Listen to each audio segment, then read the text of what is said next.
Presiden Joko Widodo mengaku telah menghubungi Kapolri Jenderal Listio Sigit Prabowo pasca tengah malam untuk membahas bentrok yang terjadi di Pulau Rempang, Kepulauan Riau.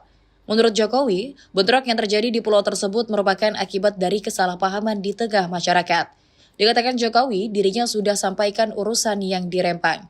Dirinya tengah malam menelpon Kapolri yang menuturkan para pemilik lahan di Pulau Rempang sesungguhnya akan diberikan ganti rugi, lahan dan rumah sebagai kompensasi atas pembangunan Rempang Eco City.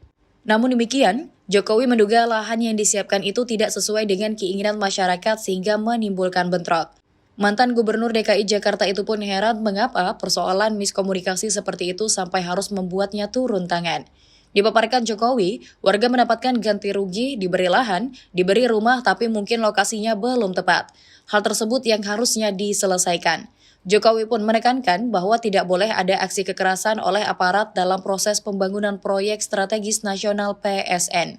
Ia ingin masyarakat justru senang apabila lahannya digunakan untuk PSN karena mereka mendapatkan ganti rugi yang layak, bahkan ganti untung karena tingginya harga yang diberikan kepada warga. Persoalan Pulau Rempang mengemuka ketika bentrokan terjadi antara warga dan tim gabungan aparat penegak hukum pada Kamis 7 September 2023.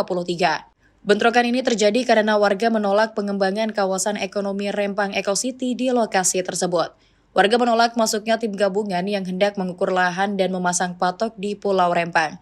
Pemblokiran kemudian dilakukan dengan membakar sejumlah ban dan merobohkan pohon di akses jalan masuk menuju kawasan Rempang.